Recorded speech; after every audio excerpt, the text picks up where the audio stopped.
আসসালামু আলাইকুম রহমতুল্লাহ। অষ্টম শ্রেণীর প্রিয় শিক্ষার্থীরা কেমন আছো? সবাই আশা করি অনেক ভালো আছো।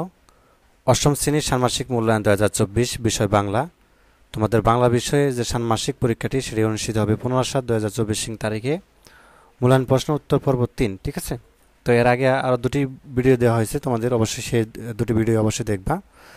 তো প্লে লিস্ট অথবা ভিডিওসে ক্লিক করলে কিন্তু পেয়ে যাবা। তো শুরুতে দেখো একটি একক কাজ রেখেছি আমরা, খুবই গুরুত্বপূর্ণ।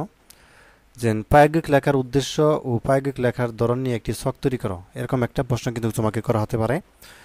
তো এই ছকটি কিন্তু তোমাদের বইয়ের মধ্যেও আছে, তো তুমি এটা অবশ্যই শিখে নেবে, ঠিক আছে? এখানে রয়েছে উদ্দেশ্য, এখানে কি প্রায়োগিক লেখার ধরন। যেমন দেখো, খেয়াল করো বাম পাশে অনুষ্ঠানের খবর জানানো, ঠিক আছে? প্রায়োগিক লেখার ধরন কি হবে?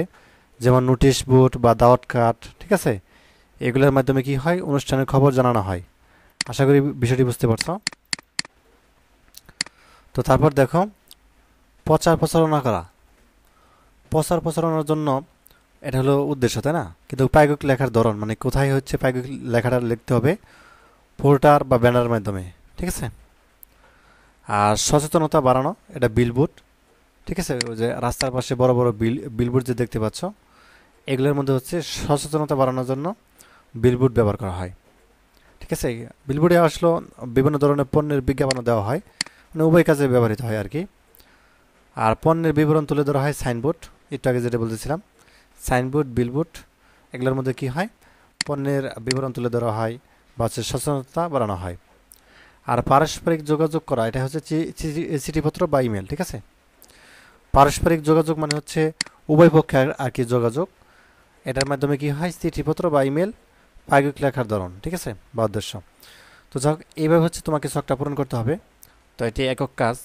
তো তারপর দেখো, তোমাদের জন্য একটা খুবই গুরুত্বপূর্ণ প্রশ্ন রেখেছি, সেটা হচ্ছে যে 7 মার্চের ভাষণ শিরোনামের রচনাটিকে কি কি কারণে প্রায়োগিক লেখা বলা যায়, ঠিক আছে? এটার বিষয়ে কিন্তু রিলেটেড প্রশ্ন, ঠিক আছে? এই তোমাদের হচ্ছে বইয়ের যে আছে 7 মার্চের ভাষণ সম্পর্কে যে আছে, তো এই শিরোনামের রচনাটিকে কি কি কারণে আসলে প্রায়োগিক লেখা বলা যায়, এটা কিন্তু একটা প্রশ্ন করা হয়েছে।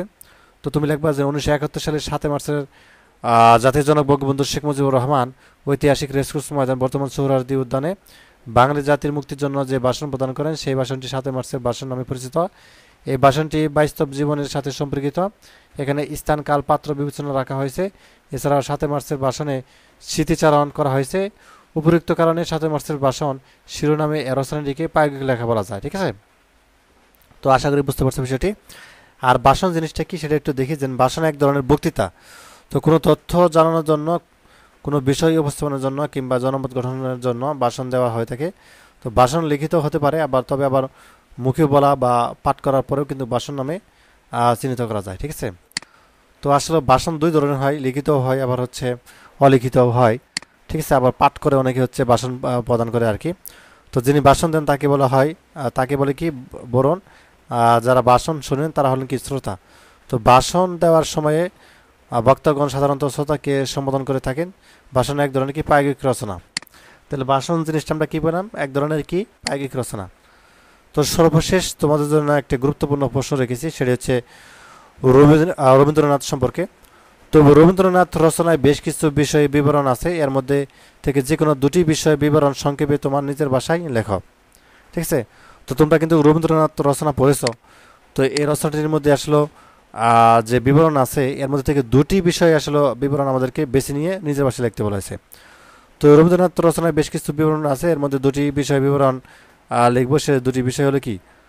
ঠাকুরবাড়ির বিবরণ ও রবীন্দ্রনাথের শৈশব, ঠিক আছে? এই দুটি। তো 1 নম্বর দেখো ঠাকুরবাড়ির বিবরণটা। তো পেঞ্চ দ্বারনাকাত ঠাকুরের বেশ প্রাচীন পুরানো প্রাসাদকে লোকজন বলতো যে জোড়াসাঁকুর ঠাকুরবাড়ি। তো দ্বারকানাথ লেনের 5 নম্বর ও 6 নম্বর এই দুটি বাড়িতে পরিবারের লোকজন বাস করত। 5 নম্বর বাড়িটি ছিল বৈঠকখানা। এরপর ধীরে ধীরে গড়ে ওঠে নানা মহল, অসংখ্য ঘর। আর দুই কি? রবীন্দ্রনাথের শৈশব। শৈশব মানে হচ্ছে রবীন্দ্রনাথ ঠাকুরের আর কি ছোটকাল, ঠিক আছে? তো রবীন্দ্রনাথের শৈশব অনেকটা একাকিত্ব অবহেলার মাধ্যমে কেটে যায়, ঠিক আছে? রবীন্দ্রনাথ ঠাকুরের যে শৈশবকাল মানে হচ্ছে শিশুকাল, সেটা কিন্তু একাকিত্বভাবে কেটে যায়। তো ছেলেবেলায় মা বাবা ভাই বোনদের স্নেহ আদর যত্ন সবাই পেতে চায়, কিন্তু রবীন্দ্রনাথ তার কিছুই পাননি। তার মা অসুস্থ থাকার কারণে ঠিকঠাকভাবে খোঁজখবর রাখতে পারেননি তার। এছাড়াও মাত্র 5 বছর বয়সে রবীন্দ্রনাথকে অন্তঃপুর ছেড়ে চলে আসতে হয় বারবারিতে। এরপর তিনি মানুষ হতে লাগলেন আচ্ছা চাকার বাগদের তত্ত্বাবধানে, অর্থাৎ এভাবে কেটে যায় তার শৈশব। মানে চাকররা তাকে হচ্ছে দেখাশোনা করে আর কি, এটা বোঝানো হয়েছে। তো বিষয়টি বুঝতে পারছো আশা করি। তো এই ছিল তোমাদের অষ্টম শ্রেণীর যে মূল্যায়নের যে প্রশ্ন। ঠিক আছে, তো ধন্যবাদ সবাইকে এই ভিডিওটি দেখার জন্য। আল্লাহ হাফিজ।